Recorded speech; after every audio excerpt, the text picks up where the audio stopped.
Fascinante entre dos de los gigantes en la educación médica y para ello vamos a tratar el tema en cuanto a los logros pasados que han tenido, qué es lo que planean conllevar en el futuro.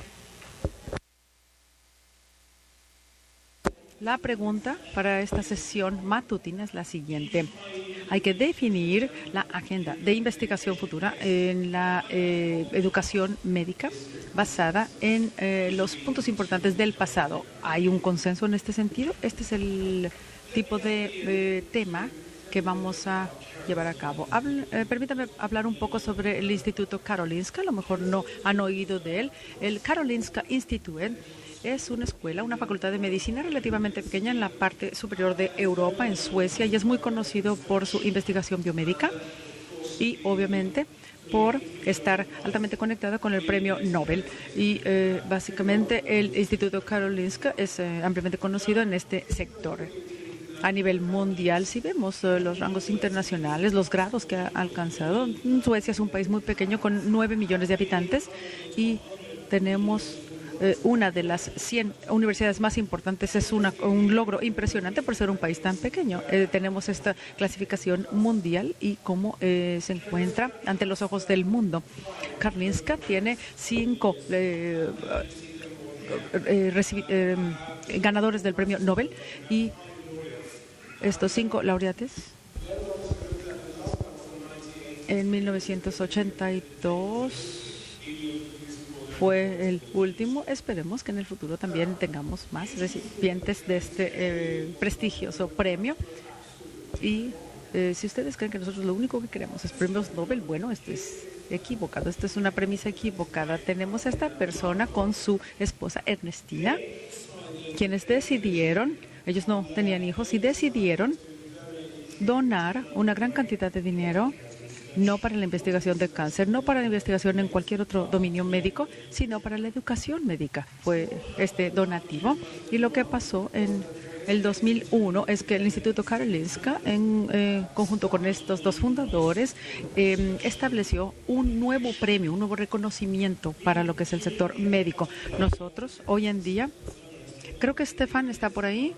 Stefan Linge es uno de los miembros en este panel del Comité para el Reconocimiento y los Precios, y Patricia, que también anda por aquí.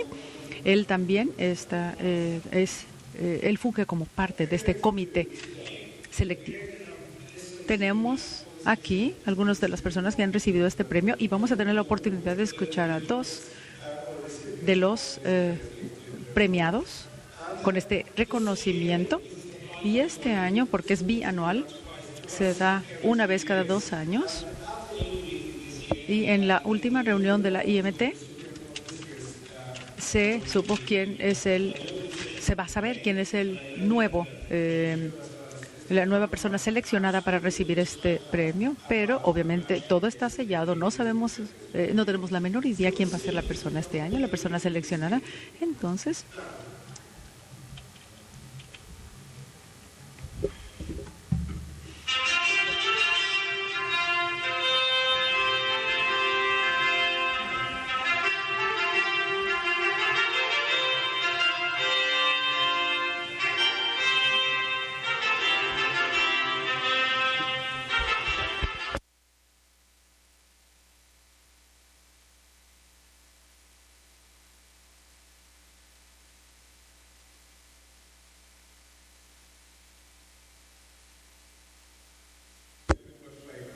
disculpen por ponerle un poquito de sabor a lo que es esta premiación. Este fue en el Ayuntamiento de Suecia, en Estocolmo, y aquí es también donde se da el premio Nobel, año tras año.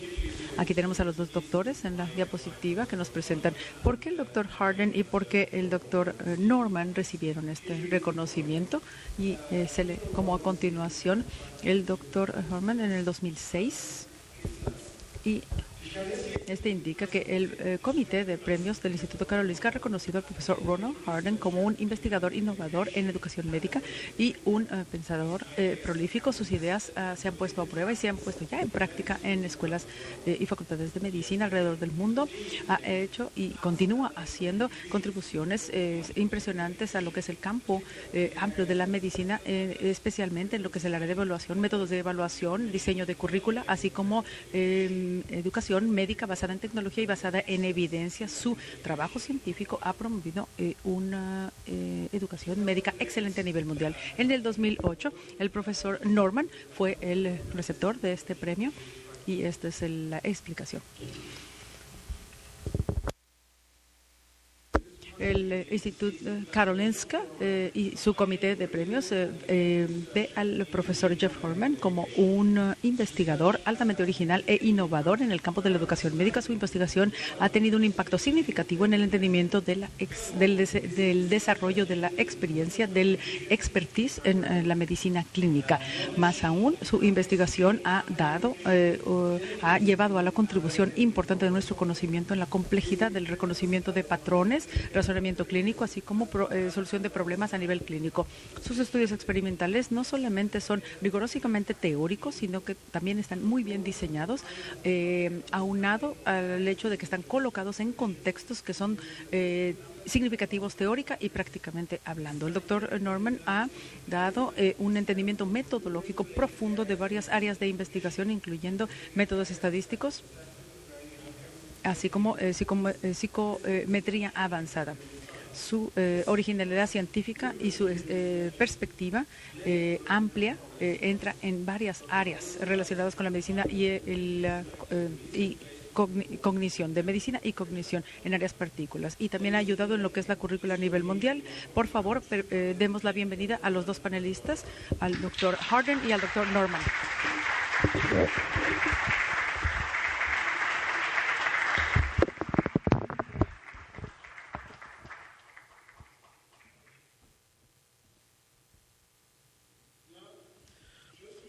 Aquellos de ustedes que siguen la literatura recordarán que en 2011 Kevin Evan en realidad fue uno de los estudiantes de doctorado de Norman. Él escribió un editorial que se llamó Los hijos de los gigantes.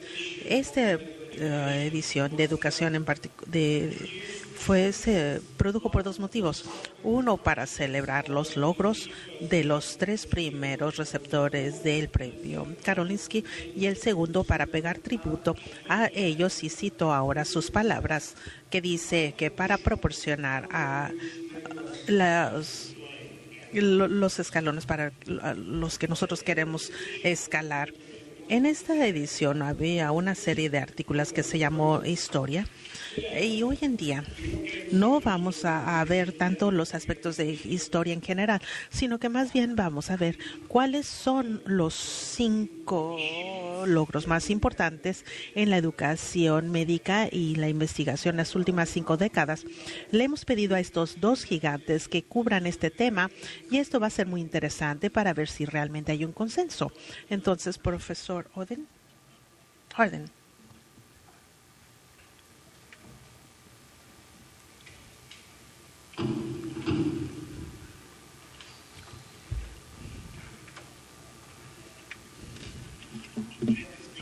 Jeff no me está dando ayuda. Aquí es el técnico, maneja la computadora.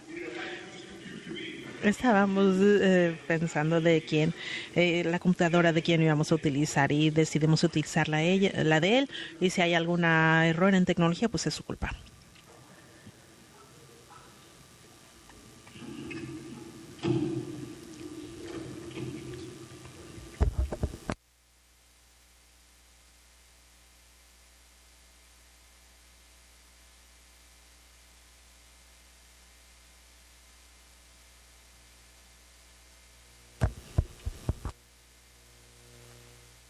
Entonces, el derecho de estar aquí compartiendo esta plataforma, admiro su trabajo, y ya hemos visto muchos desafíos en este panel. Vamos a darle un tour rápido o breve de las respuestas. En mi punto de vista, yo elegí estos en relación a la pregunta que se planteó, ¿cuáles fueron los 5 logros más importantes? Yo sugiero estos 5 temas como cosas que yo pienso que son logros significativos en estas décadas. Para cada uno de ellos, voy a brevemente, no les voy a hacer justicia, pero voy a explicar qué fue el impacto que ha tenido esto en la educación médica y por qué los he incluido en uno de los 5. Y porque esto tiene un poquito que ver con la investigación. Muy rápidamente agrega al final, podría haberme extendido, pero quiero darles un punto de vista desde de la investigación en educación médica. Entonces vamos a ver el primero. El primer logro. Probablemente ya adivinaron que es la evaluación clínica OSCE. Más de 1,200 trabajos escritos. Se describió por primera vez en el 75. Y es parte de las conferencias. Esta evaluación de desempeño se hace en diferentes estaciones. Esta es una cita de Jeff, en realidad, sobre esta evaluación de desempeño. El impacto es que reconoce, particularmente desde los 70s, que las habilidades clínicas de los médicos pueden ser evaluadas, al igual que lo puede ser su conocimiento. Y como Jeff mencionó, que es importante también medir el conocimiento, pero también es importante medir el conocimiento clínico. Y aquí hay el concepto de estaciones múltiples. Esto es una muestra de las competencias. Hay que medir diferentes competencias. Entonces, el entendimiento o la visión que esto es que es aquí el problema no es el OC, sino cómo se integra. Es una evaluación potencialmente objetiva. Por eso le puse esa P antes del OSCE. Entonces, avanzando al segundo logro. Muy diferente es el aprendizaje basado en el estudiante, personalizado, adaptando el aprendizaje a las necesidades del estudiante, el compromiso o el involucramiento de los estudiantes de su propio aprendizaje. Claro que tienen que hacer esto después de calificado. Aquí está el Aspire, que seleccionó este compromiso del estudiante con el programa para medir la excelencia y la evaluación. Yo creería que sería uno de los puntos claves de esta sesión. El gran impacto de esta discusión es que los estudiantes se vuelven socios del proceso de aprendizaje. No son una entidad diferente, no somos nosotros los maestros y los estudiantes los que son los educandos, somos socios. Aquí el entendimiento que tengo de esto, basándose en este aprendizaje basado en el estudiante, es que frecuentemente no se considera la motivación. Aquí la cuestión es cómo se motivan a los estudiantes para que estén más involucrados en el aprendizaje. La tercera tendencia importante, y uno que muchos han mencionado como el cambio más importante en la educación en la última década, es el resultado basado en resultados, que ha cambiado de un énfasis en proceso de cómo se imparten las clases, y ha cambiado para ver qué es lo que realmente esperamos que los estudiantes aprendan. Este es el libro original de Spady en el tema. Creo que el impacto ha sido uno muy importante. Ahora vemos mucho mayor discusión. Esto nos da el vocabulario. Tenemos un diálogo, un catalizador apropiado para cambio en el continuum de la educación, con integración, con colaboración internacional y el aprendizaje basado en estudiante. Esto solamente ocurre si sabemos bien qué es lo que esperamos que el estudiante aprende. Es el impacto de este cambio ha sido importante. Entonces, el entendimiento que logramos de esto es que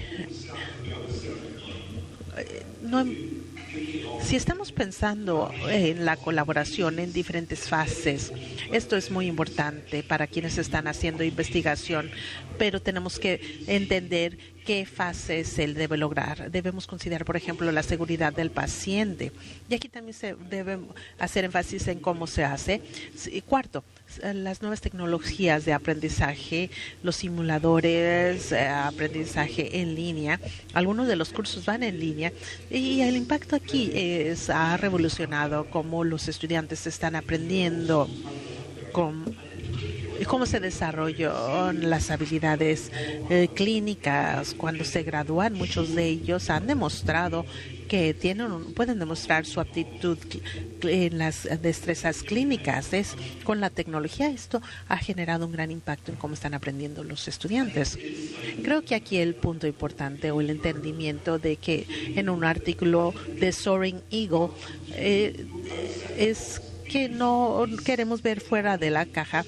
Utilizamos la tecnología para lo que ya estamos haciendo con el pájaro en la jaula. No estamos haciendo cosas fuera, haciendo cosas nuevas para revolucionar la educación, como el águila que vuela, el Soaring Eagle.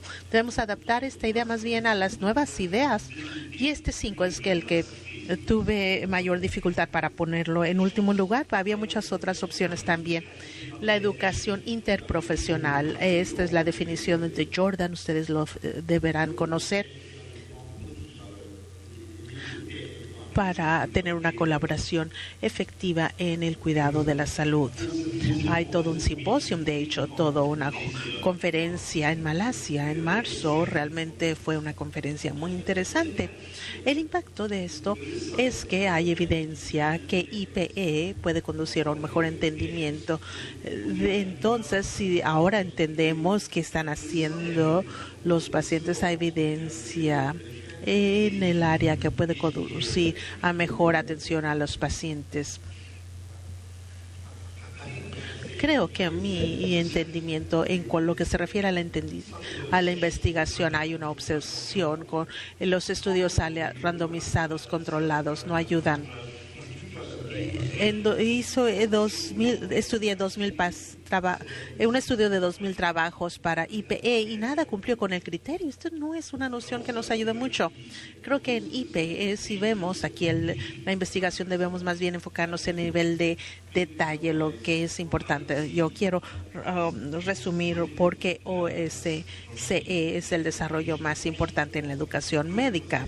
Claro que lo son las evaluaciones clínicas, la noción de darle el poder al estudiante, el aprendizaje basado en estudiante, la educación basada en resultados, que abre al diálogo de los diferentes actores, el nuevas tecnologías de aprendizaje, no incluyéndoles en lo que ya se está haciendo. Estamos trabajando como equipo en educación interprofesional. Gracias.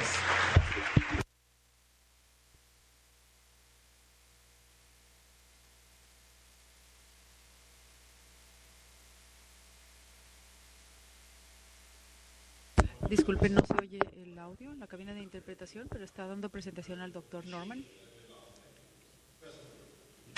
Profesor Norman. Bueno, en primer lugar, antes que nada, quiero felicitar a mi colega, al doctor Harden, y también cuando me decía que éramos gigantes. Bueno, yo soy un poquito más gigante que él y quería resaltar eso antes de dar mi presentación. Gracias, amigo. Muy bien. Bueno, esto es muy interesante porque nosotros hemos hecho esto en forma totalmente independiente. Veo sus 5 resúmenes y yo veo los 5 conceptos que yo he resumido y hay unas ideas que se sobreponen. Pero cuando hablamos de investigación, él viene del área de desarrollo y yo vengo del área de investigación. Entonces, gran parte de estas premisas que estamos presentando ante ustedes son logros en el área médica en las últimas 2-3 décadas. Yo veo problemas y la resolución de ellos y voy más hacia el futuro. Probablemente yo me muevo mucho más lento y él siempre, haga lo que haga, siempre va adelante. Aunque yo esté más alto que él, siempre va adelante. Muy bien, estos son los logros que considero son los 5 logros más importantes en cuanto a los últimos 30 años y los avances que hemos hecho para la evaluación. Y básicamente tiene que ver con los cuerpos o las organizaciones que son las emisoras de los certificados o los títulos médicos. El razonamiento que hay detrás de todo esto, los avances también del razonamiento clínico. Y cada vez que considero esto, veo cuál es el rol de la medicina en la enseñanza de esta. También veo la especificidad del contenido y creo que John Orsini fue el primero que identificó esto. Habiendo dicho esto, quiero comentarles que también es importante el surgimiento del conocimiento, la declinación de las habilidades generales y aptitudes.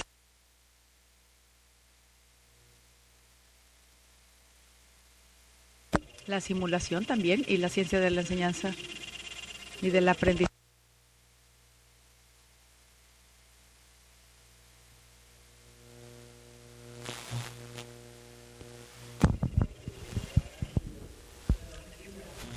Entonces, en los últimos años tenemos un problema en la cabina de sonido por parte del personal de audiovisual. Tratamos de entender cuál es la discusión y en qué basaron los estudios AHSE. En primer lugar, evaluación, razonamiento clínico, de contenidos, simulación y ciencia de la enseñanza y del aprendizaje. Estos los ponemos y el universo que se analizó en cuanto a los estudios se refiere.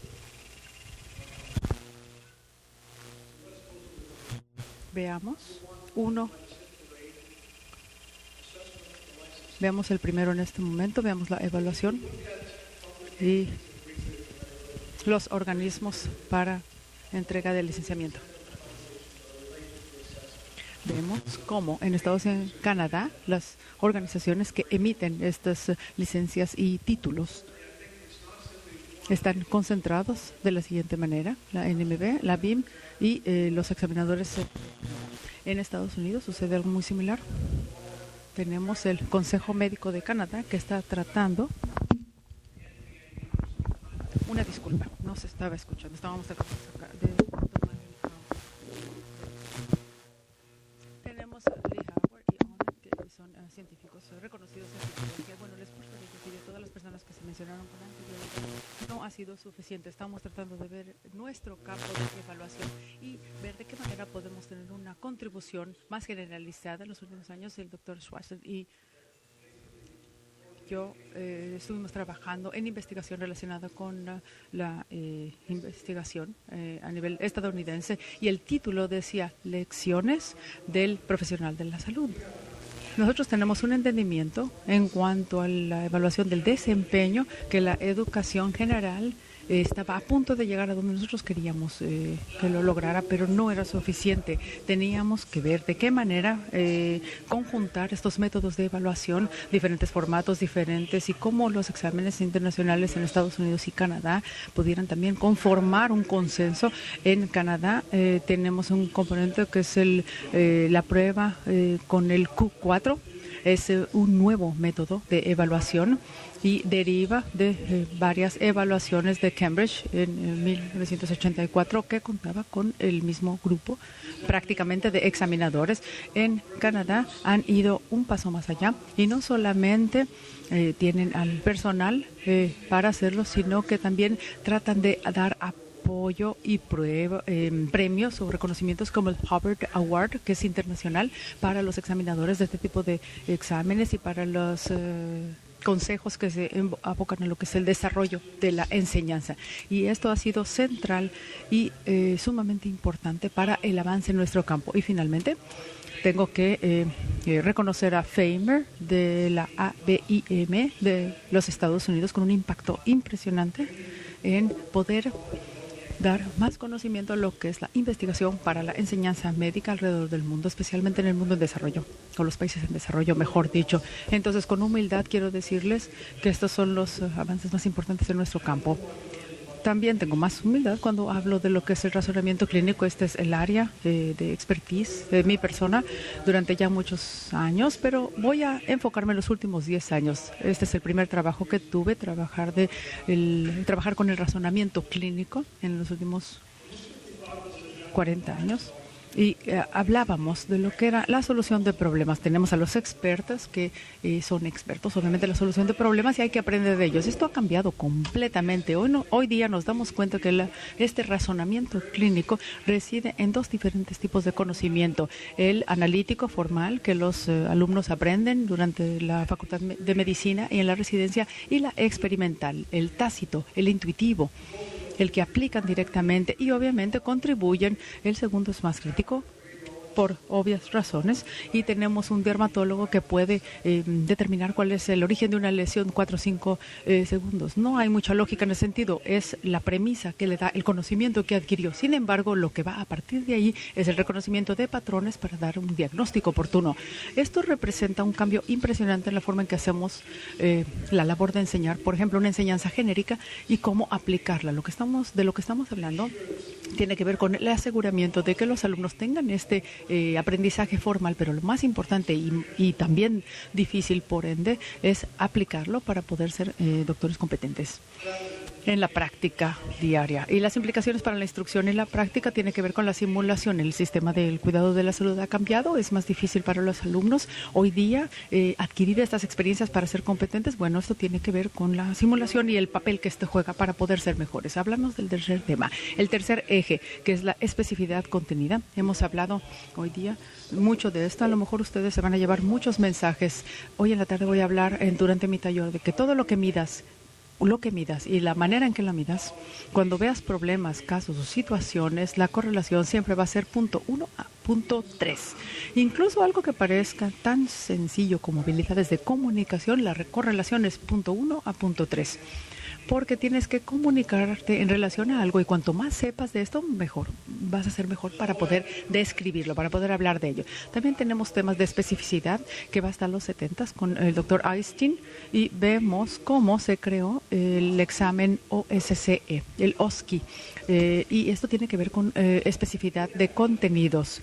Si nosotros no contáramos con esta especificidad del contenido, podríamos verlos durante una hora, cómo tratan a uno de los pacientes y ver de qué manera tiene su desempeño. Este es un ejemplo básico de cómo aplicar un examen y una evaluación. Y me gustaría discutir en este sentido porque este OSCE ha tenido una implicación impresionante con el paso del tiempo en cuanto a lo que los alumnos pueden aplicar. Tenemos una caída en lo que son las habilidades, un decaimiento en las habilidades para solución de problemas, para pensamiento crítico, autoevaluación. Por ejemplo, yo pensaba que era muy habilidoso en cierto tema y hoy en día me doy cuenta que no lo soy, entonces tengo que volver a reaprender, como quien dice. También hablemos de la simulación. Entre Ron y yo tenemos un campo diverso, tenemos una brecha, digamos, entre lo que es la simulación en su campo y en el mío, aunque creo que va a ser de suma importancia la simulación en el futuro. Hay algo que está mal guiado hoy en día. Nos hemos preocupado ampliamente con lo que es la fidelidad o con la autenticidad, y cuanto más se parezca al mundo real, va a ser mejor. Y obviamente parecerse al mundo real tiene un costo. Este costo del cual hablamos la vez pasada es cómo utilizar un contraste entre el precio excesivo de, digamos, $100,000 de un aparato y cómo podemos hacer una simulación para una auscultación con 2 tacitas de café y 2 pajillas o popotes, como les decimos aquí en México. Y bueno, hablábamos de eso en la ponencia anterior, pero bueno, puedes tener a un alumno con un área de enfoque diferente. A lo mejor tú estás hablando de algo muy preciso y él está con su mente en otro lado. A lo mejor con un iPhone, tú crees que te está escuchando, pero él está haciendo 100 actividades al mismo tiempo. Entonces, tenemos que ver la especificidad del contenido. Es importante. Y la experiencia intuitiva también es relevante. Y el sistema de salud para los objetivos educativos está alrededor de nosotros. Y los alumnos no tienen actividades clínicas suficientes como para poner en práctica lo que les enseñamos. Necesitamos utilizar simulación para suplementar o complementar las actividades existentes. Pero tenemos que preguntarnos qué tan bueno es uno de estos dummies o de estos equipos que podemos utilizar y cómo vamos a rediseñar la currícula. Y en este sentido, si nos encontramos en el mismo campo, Norman y yo, el doctor Harden y yo, porque creemos que hay que ver si verdaderamente se aplica. Tenemos la ciencia de la enseñanza y del aprendizaje como cuarto eje. Ha habido una gran cantidad de investigación fuera del mundo de la enseñanza que se va hasta los 60, incluso 4 décadas ya de investigación, y En este sentido, va a tener un efecto impresionante en el futuro también en lo que es la enseñanza. El último tópico al cual le quiero poner más atención tiene que ver con la evolución y la madurez de la disciplina. Hay una medida que tiene que ver con la sofisticación de los artículos, de las revistas y artículos. Hemos duplicado el número de emisiones este año pasado, casi 42% de incremento en lo que es esta sofisticación. El costo ha sido, si se me permite, es que es más y más difícil estar en el campo por la sofisticación que ha alcanzado. La educación médica y los avances tienen un 13% de tasas de aceptación. Esto se acerca mucho a lo que se llama y el BMA. Nuestro impacto en lo que son las revistas médicas va en ese sentido, pero tenemos que entender por qué se están rechazando artículos. No es por estadísticas deficientes o incompletas. La mayoría de los artículos se rechazan porque básicamente no agregan nada de teoría nueva a lo que es el campo. No hay nada nuevo en ellos. Es de suma importancia que un artículo, para ser impreso, para ser editado, tenga claramente frente a nosotros una demostración de lo que está afectando la teoría que nos está enseñando, qué es lo que quiere modificar o cambiar. Vemos un número incrementado de artículos que quieren participar en investigación médica y vemos a Famer, Maastricht, el UEC, en Chicago, el Dundee, Wilson y Erasmus, que son contribuidores principales para tener gente muy calificada y que de esta manera pueden apoyar al sector. Son oportunidades educativas y la sofisticación de las actividades que estamos haciendo se han incrementado y esto es lo que quiero resaltar como mensaje.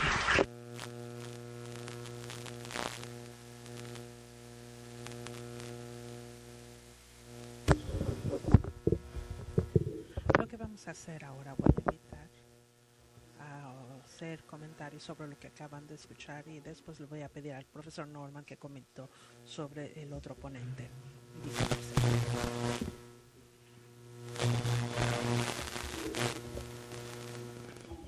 Ya les he dicho que esto solamente se va a llevar un minuto. Estos son comentarios breves.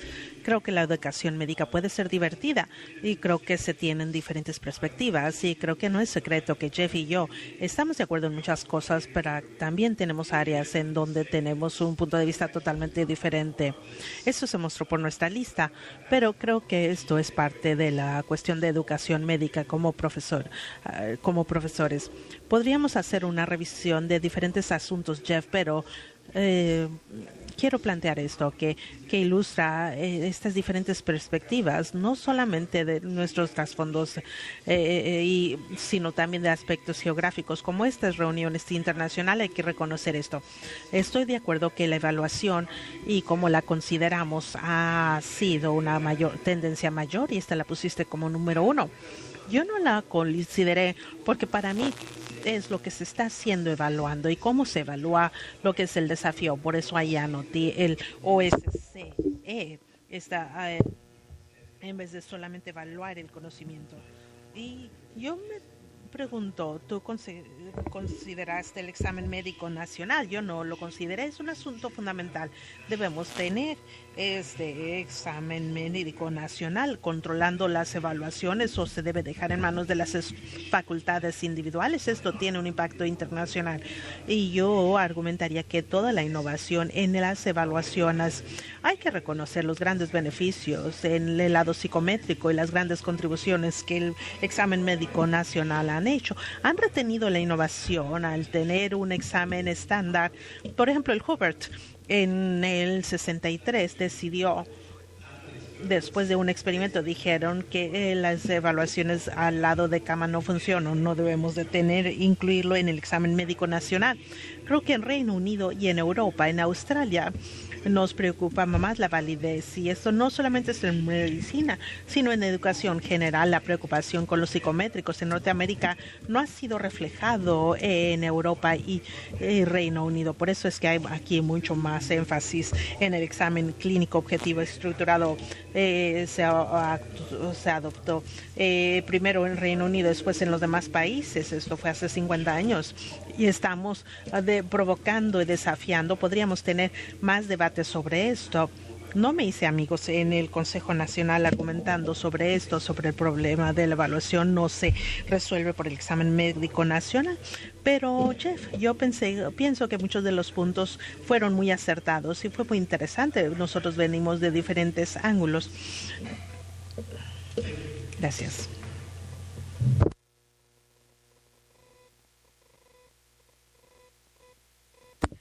Bueno, empecemos con lo que es la evaluación, que es lo que comentaba el doctor Harden, y nuestra comparación de ideas. Bueno, yo estoy hacia la parte norte de Estados Unidos y veo cómo se termina ahí el mundo y cómo se considera como que abajo está México y el océano Pacífico y Atlántico de ambos lados. Pero tendríamos que ver de qué manera llega la examinación y la evaluación a nivel internacional. La Universidad de Maastricht ha sido muy intensa en ese sentido en cuanto a las evaluaciones.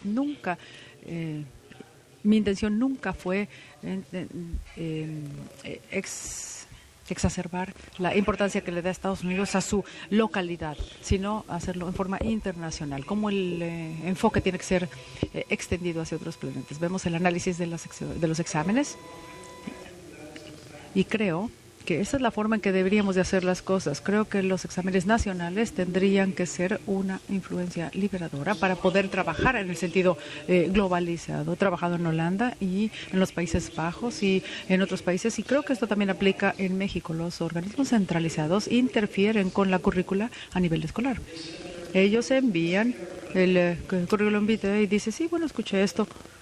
También lo escuché ayer, pero también ayer habíamos hablado de los cuerpos o los organismos para acreditación y certificaciones, lo cual estamos escuchando durante estos 2 días de pláticas. Vemos la influencia que tienen. Sin embargo, hay escuelas un poco separadas de todo este esquema, podríamos decirlo así, que tienen más libertad. Ayer en la mañana veíamos a los presentadores y yo los desafié en el sentido de su labor y cómo estos funcionan como apoyadores o como personas que le van dando la pauta a los alumnos, les van marcando el camino en vez de que los alumnos en sí puedan lograr sus propios certificados. ¿Por qué no evaluar a los alumnos directamente? Y el doctor Harden podría decir, ¿lo hacemos en el Reino Unido? Sí, claro que lo hacen, pero ustedes lo hacen pagando con British Airways y la cantidad de millas que pagan para que puedan viajar de un lado a otro para dar estos certificados, pero creo que sería mucho más interesante tener otro tipo de exámenes como los que lleva a cabo Maastricht u otras universidades, y no creo que haya problemas en este sentido, sino que sería una influencia liberadora como lo hacemos a nivel escolar. En segundo lugar, en donde me gustaría comentar sobre los avances de Harden, y también podríamos hablar del futuro. Podríamos ver la educación basada en competencias, que claramente es el escenario central para todos. Muchos países han visto estos resultados y cómo se califican. Muchos de ustedes podrían decir, no sucede esto aquí, ¿de qué me estás hablando? Pero como investigador tendríamos que justificar los resultados basados en la investigación. Y esto es inadecuado. Tenemos muy poca evidencia que nos lleve a entender que esto nos va a dar un mejor resultado al final de cuentas, especialmente en algunos puestos que son incapaces de evaluar el título de becario o de algún otro puesto dentro de la universidad que podríamos definir. Siempre tengo problemas para poder definir cuáles son los puestos, pero tendría que lograr todas las habilidades basadas en competencias y en resultados para poder llegar a una conclusión. Bueno, lo que hemos hecho hasta el momento es visto un poco de la historia y los logros más importantes en lo que es la educación médica, pero ahora veamos el futuro. ¿Cuál es el aspecto que tendrá el futuro? Y cuáles son las áreas de investigación más importantes en las cuales tendremos que focalizar. ¿Quisiera usted empezar, por favor? Gracias.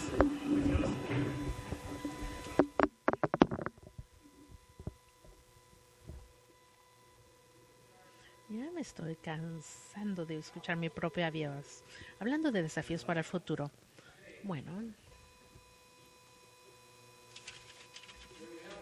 aquí lo tenemos. Hasta Ya había lanzado mi bala. Vamos a hablar de educación basada en competencias. Como les indiqué, muchos países lo han estado adoptando. La noción o el entendimiento que la educación basada en competencias o en resultados es directa. En vez de objetivos de conducta, solamente tenemos aquí 7 objetivos que evaluar. Yo esto lo encuentro como limitante en la comprensión. Se decidió hacer estos 7 objetivos operativos y acabaron teniendo con 142 submetas, pero una de ellas que noté en particular era la habilidad de manera efectiva y eficiente utilizar las pruebas de laboratorio. Aquí el problema es que en otro ramo el ramo de consejo del Consejo de Estados Unidos preguntaron cuántos deben de saber y salieron 42 pruebas de laboratorio o que debe de saber el estudiante. Ahora tenemos 42 de uno de los 142 subgrupos. Entonces creo que descubrí que uno de los objetivos era realizar una historia culturalmente apropiada también. Bueno, ¿cuántos tipos de historiales o cuántos diagnósticos incluyen el ICD-9? 3,000. ¿De cuántos cultivos estamos hablando entonces? Esto es muchísimos de subdivisiones, subobjetivos. Además, las cosas han empeorado en vez de mejorar, porque en vez de decir que se logra la competencia o no, ahora tenemos la noción de hitos o puntos de referencia, así crecimiento gradual hacia el logro de esa competencia. Y ustedes escucharon ayer que EPA es una actividad profesional confiable. Les pido que, suponiendo que hay una curva, sí, pero no la hay, pero vamos a seguir esto.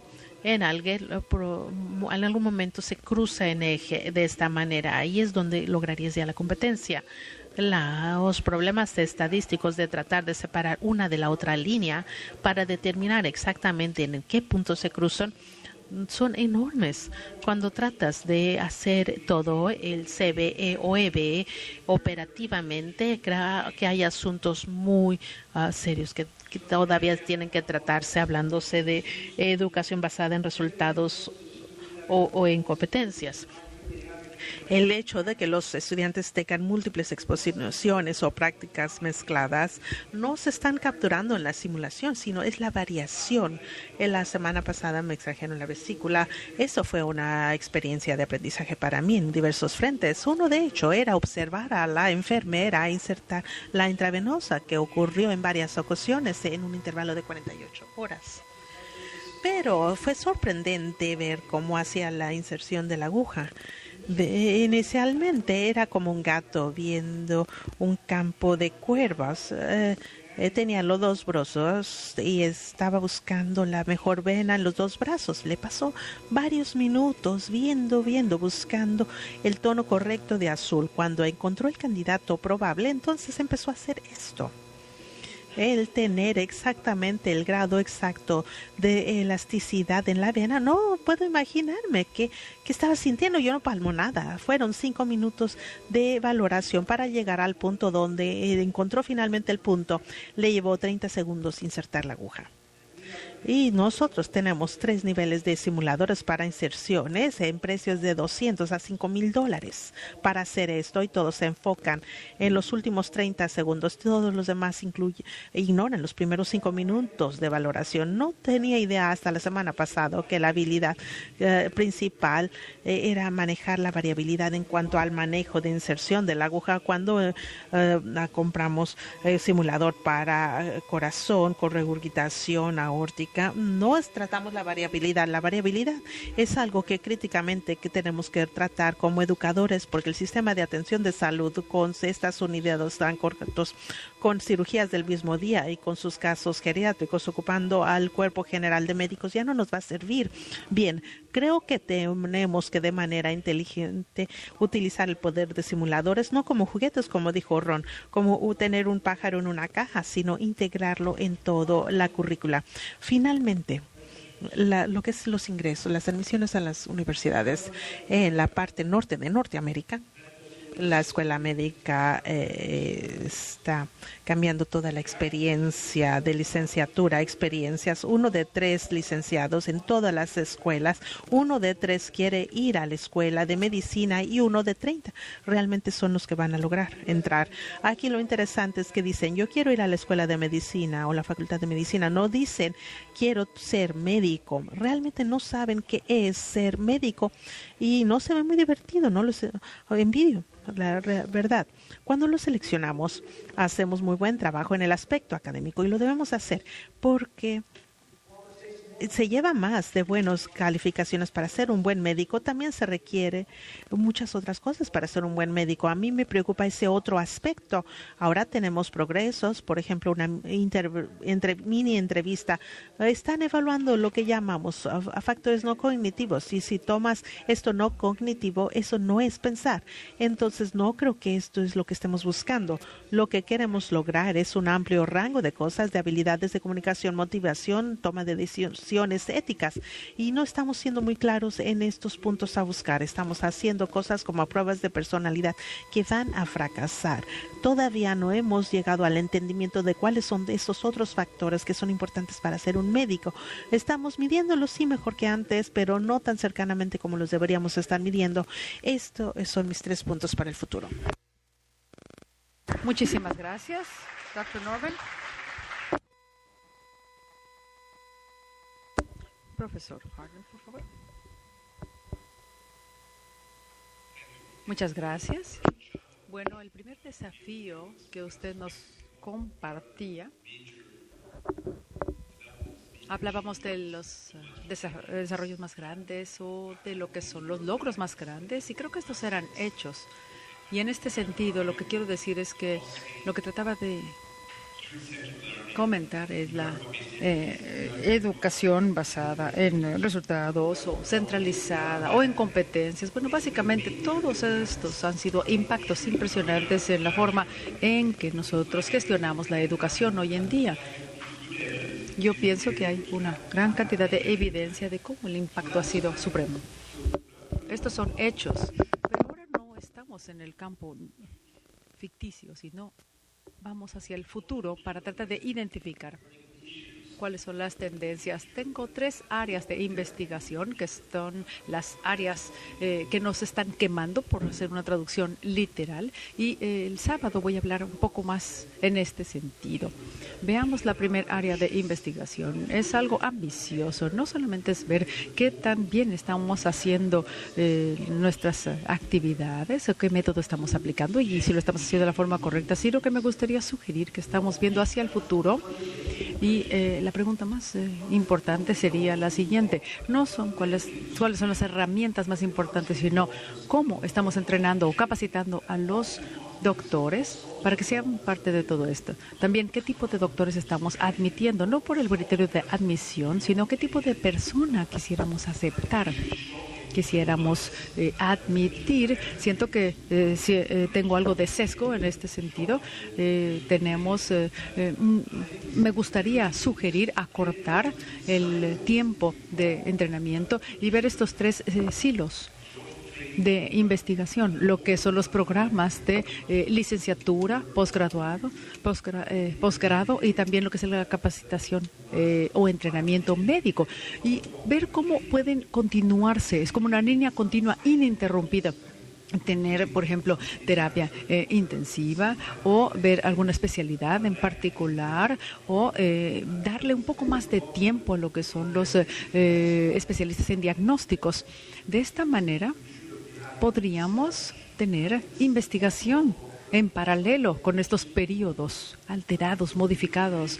Hay una comisión en Australia que está abogando por esto, pero dicen que el mundo médico es muy conservador como para ver estos campos fundamentales, y ellos indican que no pueden ya costear lo que esto conlleva en cuanto al tiempo se refiere. Son áreas en las cuales se necesita más tiempo, y cuál es la naturaleza de los cursos de capacitación o cómo se entrenan a los doctores en ciertas áreas de especialidad y por qué no se pueden cambiar o hacer modificaciones pertinentes. El área número 2 de investigación tiene que ver con la currícula y cómo tratamos a nuestros doctores a la hora de entrar al mercado laboral, cómo personalizar la educación. Y la currícula, así como los métodos de enseñanza, tienen que adecuarse a las necesidades personales de cada uno de los alumnos. Creo que esta no es muy buena psicología si sugerimos que fuera posible aplicarlo en todos los casos. Entonces tendremos que preguntarnos cómo lo podemos lograr. Y la tercera área de investigación, como profesores, necesitamos llevar a cabo más investigación y profesionalizarnos. Sabemos mucho de algunos temas. Estas áreas de las que estoy hablando, probablemente esta tercera es la que resalte más. Tenemos que hacer más investigación, entonces, como les decía, para ver cuál es el puesto que estamos nosotros desempeñando como miembros de la academia, como lo que es el profesorado, qué rol jugamos y cómo podemos llevar a cabo esta actualización constante de nosotros como profesores y practicar, cómo llevarlo a la práctica o cómo los alumnos al terminar pueden traducir la investigación que nosotros llevamos a cabo de educación a la práctica en sí. De esta manera podemos trasladar lo que es la investigación a la práctica real, y esto es la profesionalización. Y de esta manera cambiamos la enseñanza basada en evidencia, que es mejor que la enseñanza basada en opinión, que estamos viendo esta marcada tendencia hacia el futuro. Esto es lo que estamos tratando de hacer, es enseñar no solamente como una persona, sino como una entidad que apoya a su alumnado. Entonces, sé que esto tiene una complejidad, obviamente, y he llevado a cabo una gran cantidad de actividades para poder llevarlo a cabo, pero esta es la prioridad número 1. Vemos los gobiernos, facultad, profesorado, academia y todas las personas que están en los puestos superiores que tienen que considerar en un momento dado un programa general de entrenamiento para la medicina, y hay que reconsiderarlo desde cero. En segundo lugar, tenemos el programa de enseñanza con la currícula adaptada, personalizada, y no solamente como currícula de la Facultad de Medicina, sino individualizada a los grupos con diferentes personalidades. En tercer lugar, tenemos la profesionalidad o profesionalización y cómo vamos a llevar esta investigación que les comentaba a la práctica. ¿Cómo podemos hacer seminarios como estos y asistir a ellos? Nosotros tenemos que profesionalizarnos más y más con el paso del tiempo y tratar de llevar eso luego y aterrizarlo para que aplique. ¿Y cómo podemos insertarlo en nuestras agendas personales?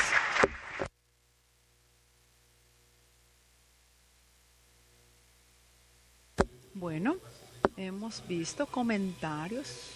Hemos escuchado opiniones también, pero antes de proceder a la última parte, quisiera ver si el doctor Norman quiere pasar, y el doctor Norman dice que no quiere dar su opinión, pero bueno, va a ser el primero. Bueno, bromas aparte, quisiera hablar del futuro y qué nos depara. Si yo hablo desde mi perspectiva individualizada, quisiera ver con un desacuerdo sólido con lo que se acaba de decir. A mí no me persuade la idea, no me convence, la idea de que tenemos que estructurarnos de forma diferente y rediseñar lo que tenemos. A mí me llama más la literatura médica, que es la que se debe de adaptar a los estilos individualizados basado en resultados, y no con una meta final como tal, sino como resultados, calculando los resultados. Sí. Entonces, Ron, ¿se refiere a eso? Tendríamos una plática aún más extensa en este sentido. Bueno, este sería uno de los aspectos que podríamos discutir, pero no es el aspecto principal. Todos los alumnos son diferentes.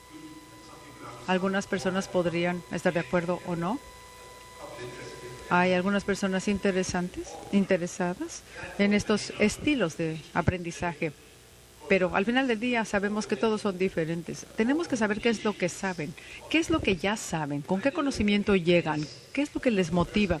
Una prueba, el primer día de endocrinología, y al final del curso les doy un examen MCQ, y el primer día de mi curso, antes de que empiecen las clases, uno siempre pasa. Los demás no sabían absolutamente nada. Esta es una variación impresionante en cuanto al conocimiento que traen al principio de los cursos. Cuando se le pregunta al final del curso, la respuesta varía también impresionantemente. Algunas personas dan sus percepciones que son muy diferentes y también se basan en experiencias pasadas. De 180 alumnos, todos dan respuestas diferentes. Entonces, también se debe de aplicar la clase en forma diferente y la currícula también tendría que acortarse hacia el futuro.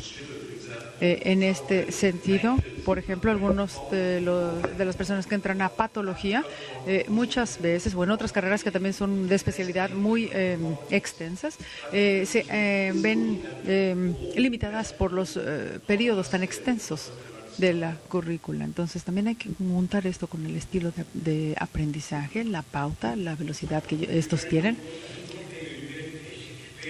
Han sido muy pacientes con nosotros y ahora abrimos el piso para preguntas y respuestas relacionadas con el pasado, así como con el futuro.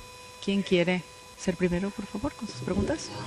Muy buenos días, doctores. Mi nombre es Jorge Valdés del Hospital TEC, la Universidad de Medicina, la Facultad de Medicina TEC del Norte de México. Me encantó esta confrontación de ideas. Tengo una pregunta relacionada desde la perspectiva de la sociedad.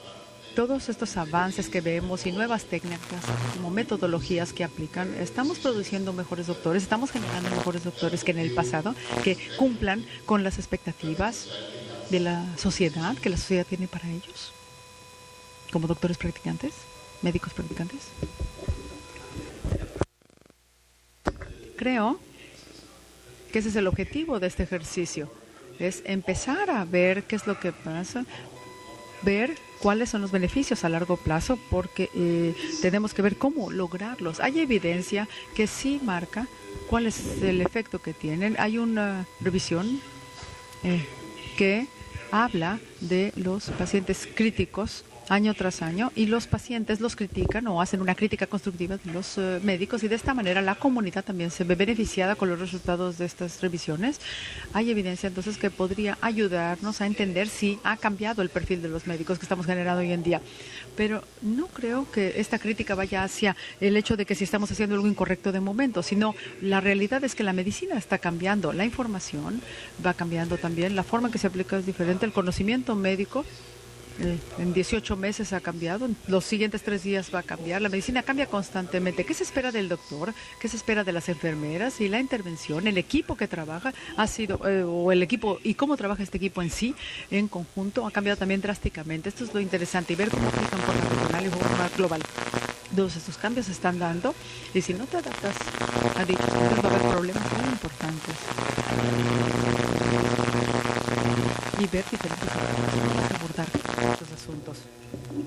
Hace algunos meses no tenía nada mejor que hacer y me metí a Google y descubrí que, para mis sorpresas, que entre el 60 y 2010, un periodo de 50 años, la expectativa de vida en Canadá y Estados Unidos ha aumentado en 10 años.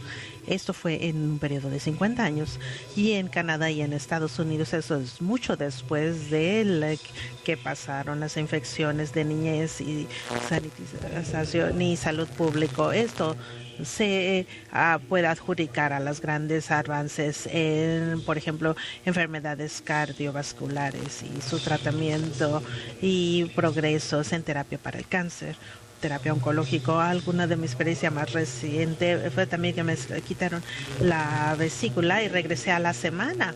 Estos son grandes progresos. Los educadores no podemos asumir todo el beneficio de esto o decir que fuimos lo que lo causamos, pero los estudiantes sí intervinieron ahí. No creo que podemos permitir que el sistema que tenemos actualmente para el futuro, creo que ya tenemos que ver cómo es educar de manera efectiva y eficiente, no solamente hablando de la calidad y mantenerla, sino a mejorar las limitantes económicas. Estefan. Gracias a ustedes dos por generar esta discusión. Mi pensamiento es en torno a esto, hablando del desempeño profesional en atención a la ciudad. Es importante que las universidades trabajen con otros actores de la sociedad para evaluar la falta de eficiencia en el desempeño. Tenemos que mejorar la investigación y tener mejores terapias para tratar de estos órdenes. ¿Cree que valdría la pena hacer un análisis de las deficiencias en el sistema de salud para guiar entonces a los estudiantes y planear sus currículum? ¿Quién quiere retomar esa pregunta? se puede hacer a diferentes niveles. Cuando hacemos una revisión de la currícula, hay que considerar a pacientes y administradores, los que están en hospitales. Hicimos análisis de mis errores que se hacían en la práctica. Ahí sí hicimos una evaluación de lo que eran los problemas en la práctica. Y es por eso que hay más problemas con los pacientes. Se evaluaron aquí los aspectos comunicativos también. Entonces, fue aquí donde pusimos un análisis de lo que estaba mal. Pensábamos antes que, bueno, aunque un médico fuera brillante, había fallas en su desempeño. Debemos estar pendientes de esto. Creo que estoy sugiriendo que hacerlo a nivel nacional e internacional. Este es uno de los argumentos que se dice, porque los resultados son importantes y hay que hablar de cuáles son los resultados que esperamos tener de un médico.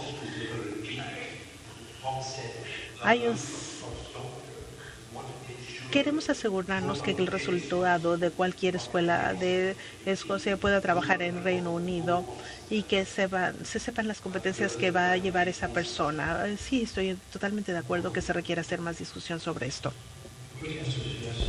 Bueno, la respuesta breve es sí. Ontario ha tenido un periodo de revisión de pares desde el 81 y estuve involucrado altamente con este comité, los 80s e incluso los 90s.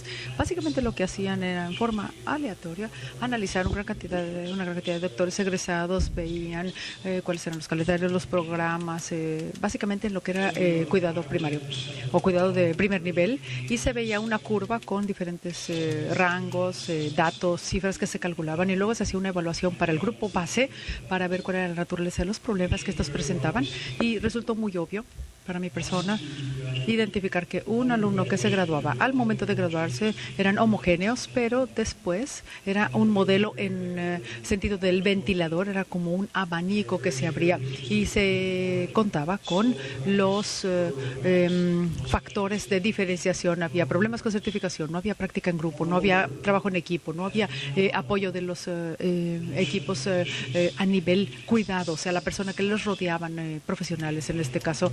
Y bueno, es un error tratar de ver una autoevaluación y de poder autoaprender. Lo que es ser autodidactas es totalmente erróneo en este campo.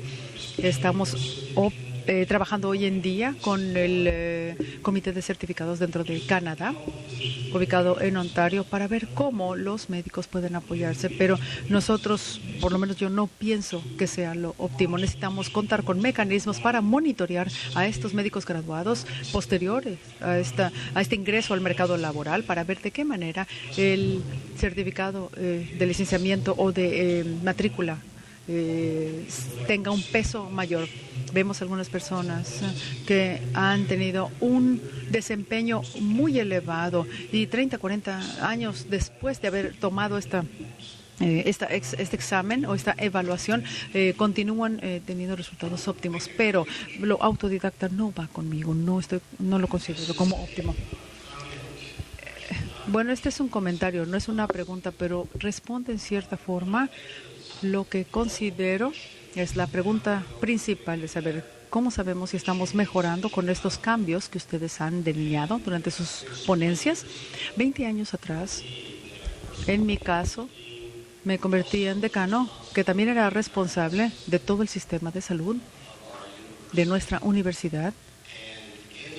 Y en estos 20 años, y a partir de ellos, se ha creado una organización de centros que dentro de los Estados Unidos que dan seguimiento a calidad, seguridad y otras variables en lo que son los centros académicos para el sector salud, y ha habido un incremento significativo en estos datos recabados, en estas tendencias. La capacitación probablemente, o el entrenamiento de estos médicos probablemente haya tenido una injerencia, pero también ha habido un componente de calidad y seguridad en todas las facultades y escuelas de medicina, y el grupo que trabaja, los líderes que trabajan en esa área en particular a nivel nacional dentro de los Estados Unidos son más jóvenes que cualquier otro grupo que tenemos.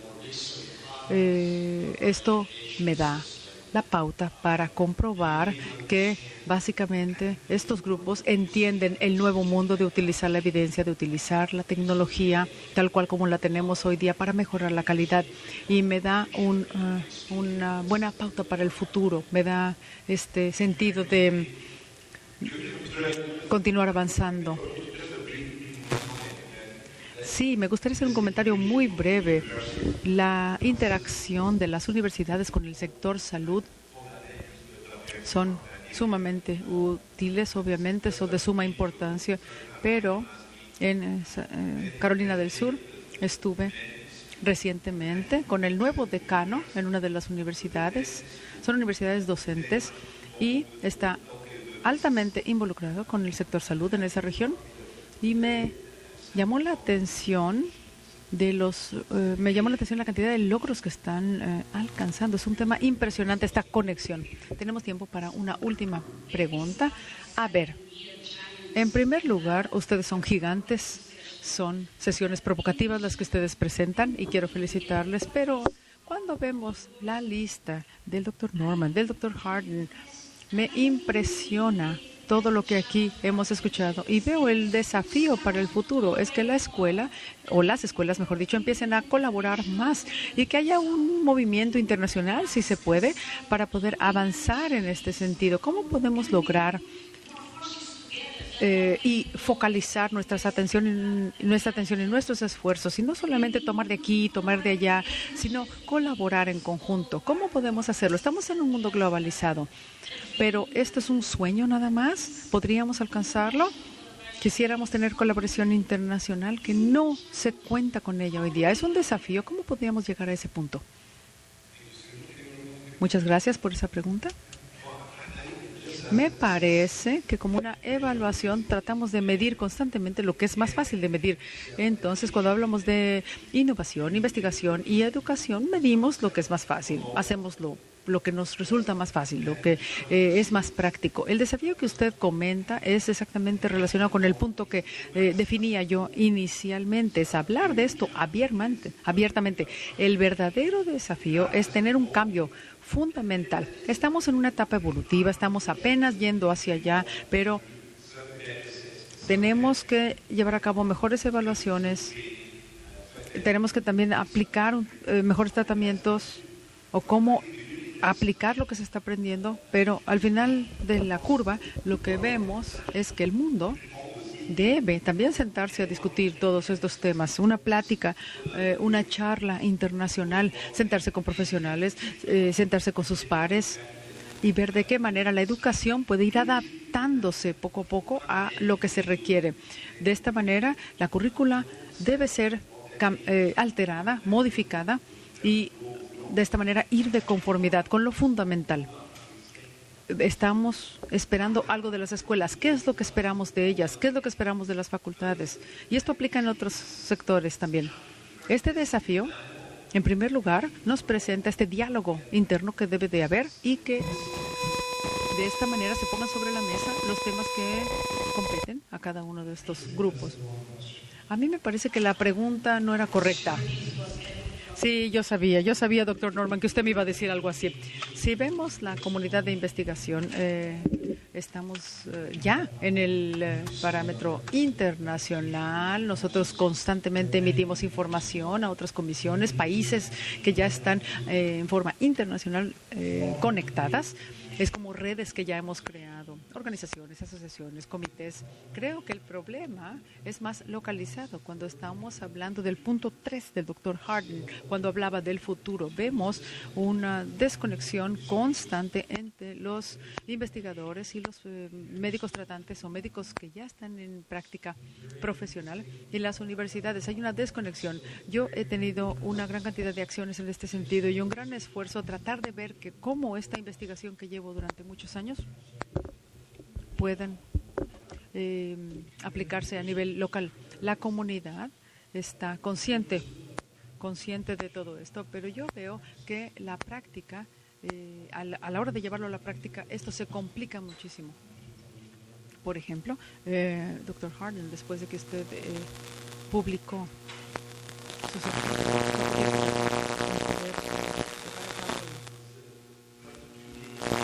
el resultado. Creo que fueron 22 días. Primero hicimos un piloto, pero si no tienes un consejo o un examen nacional, las decisiones tienen que ser basadas en las evaluaciones de los alumnos a nivel localizado o a nivel regional.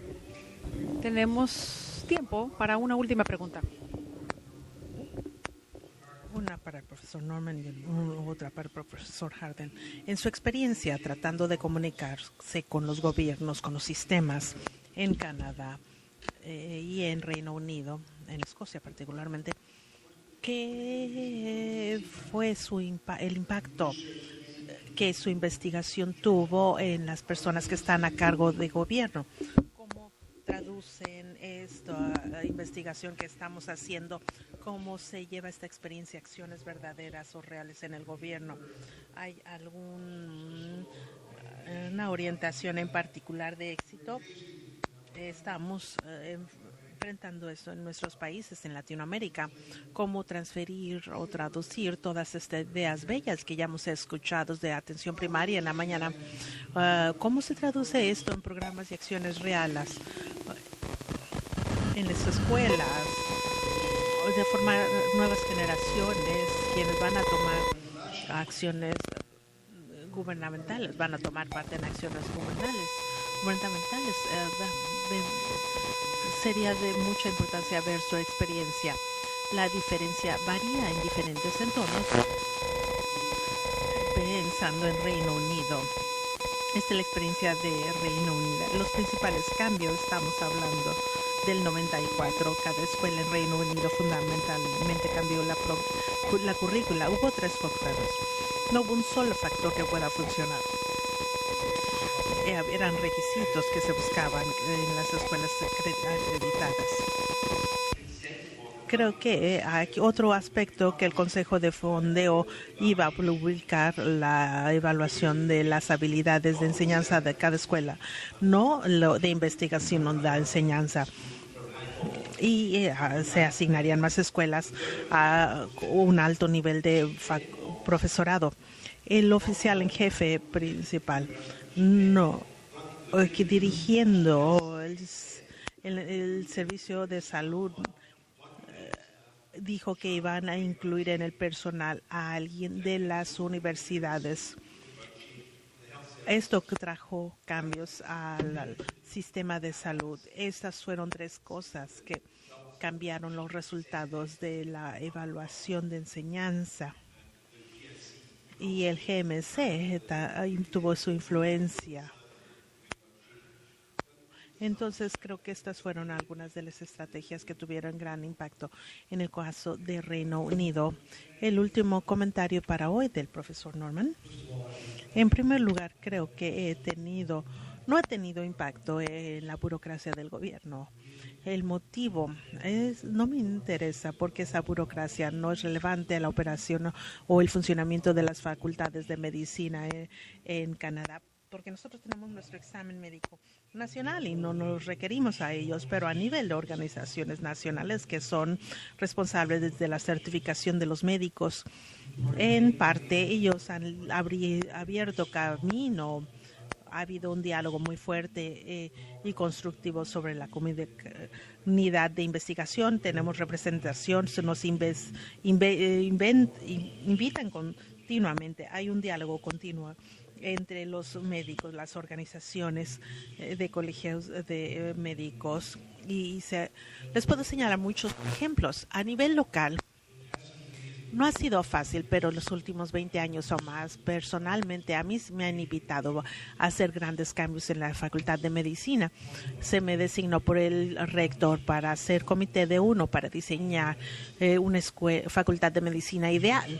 La introducción de la prueba de progreso en McMaster fue mío, la introducción de las mini entrevistas en el proceso de admisiones, que argumentablemente yo diría que es el progreso más importante en las admisiones a las facultades de medicina. Eso resultó como trabajo de investigación, la estrategia que utilizamos para decir que los médicos son científicos. Ellos prestan atención al conocimiento científico y si hacemos en la ciencia bien, no nos pueden ignorar. Entonces creo que esto es vital para poder tener un impacto a nivel de implementación. Pero esto no involucra a la burocracia gubernamental hasta donde yo sé. Se escucha muy mal ese micrófono. Hay problema con el micrófono de el ponente. No estoy recibiendo audio correcto del sistema de sonido. Juntas como es, donde estamos teniendo estas conversaciones, son importantes para lograr este cambio. Muchísimas gracias. Esto es como hemos estado participando en este diálogo, en esta conferencia, y todo se regresa